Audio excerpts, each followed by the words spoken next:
For 2 centuries, the greatest powers on earth stood eye to eye, not across oceans, but across a strip of burning land.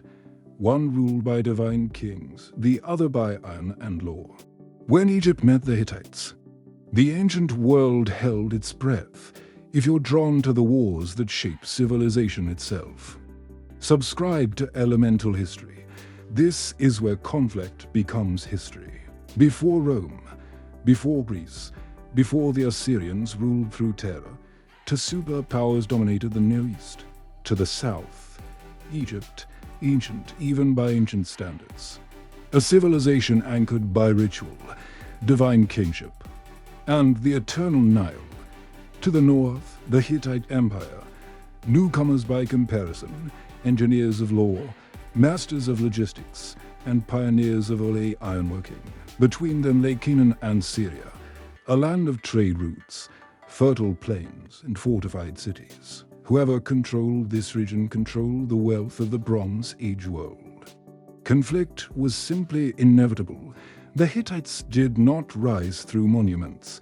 They rose through organization, from their mountain capital at Hattusa. They built one of the first true bureaucratic states the world had ever seen. They drafted treaties, wrote extensive laws, and standardized their military units. This wasn't just warfare. This was war as administration. Their armies were a formidable force, wielding composite bows, heavy chariots, and a level of discipline that replaced mere spectacle. By the 1500s BCE, the Hittites had methodically absorbed rival kingdoms and began to push south, marching directly into Egypt's sphere of influence and setting the stage for a monumental confrontation. Egypt responded with a powerful transformation after expelling the foreign Hyksos rulers.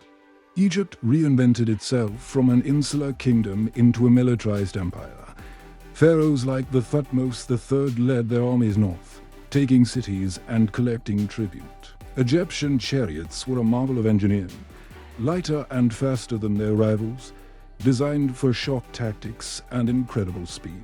Grand reliefs carved into temple walls back home proclaimed total victory in every campaign.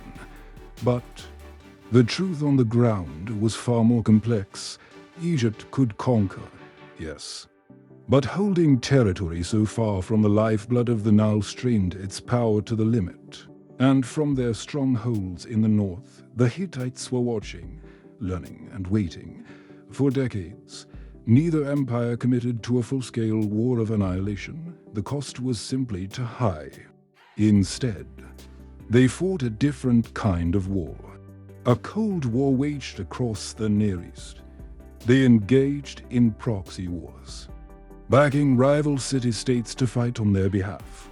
They funded rebellions to destabilize their opponent's territory. They deployed spies and spread misinformation to gain a strategic edge. Each empire understood the catastrophic cost of total war. And so this period was not one of chaos, but of calculated, brutal restraint. That is, until one pharaoh, driven by a quest for personal glory, decided to throw caution to the wind.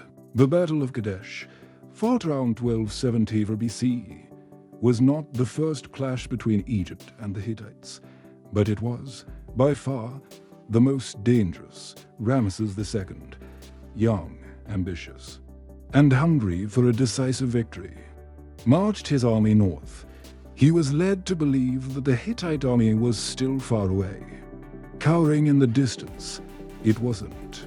The Hittite king, Muwatalli II, had executed a masterful deception, hiding thousands of heavy chariots just behind the city of Kadesh while feeding Ramesses false intelligence from staged defectors. When the trap was sprung, the Egyptian divisions were scattered, ambushed, and encircled. They were nearly destroyed. Ramesses himself survived, but just barely, rallying his men in a desperate fight. What followed was not the clear victory either side wanted, but a bloody, exhausting stalemate. Yet, when Ramesses returned to Egypt, he carved the story into stone as his greatest triumph. history, it turned out, was edited for the home audience. After years of mutual exhaustion, with both empires drained of resources and manpower, something unprecedented occurred. Egypt and the Hittites signed the world's first known international peace treaty. It was a remarkably sophisticated document. It recognized official borders, ending the territorial disputes. It promised mutual defense, creating a military alliance against outside threats. It even included extradition clauses for political refugees to mortal enemies chose survival over domination. This was not a sign of weakness. It was an act of profound geopolitical maturity. A recognition that endless war would only lead to mutual destruction, ultimately. Neither empire would survive the storm that was coming. In the decades that followed, a cascade of crises struck the ancient world. Catastrophic climate shifts led to famine. Mass migrations of mysterious groups known as the Sea Peoples destabilized entire regions. Trade routes collapsed and economies crumbled. The Bronze Age, an era of mighty empires, ended in fire and ruin. Yet, the legacy of the Hittites and Egyptians endured. They left behind the concepts of diplomacy as statecraft, of codified laws that governed society, and of organized, strategic warfare. The foundations of the modern world were born from the ashes of their ancient conflict.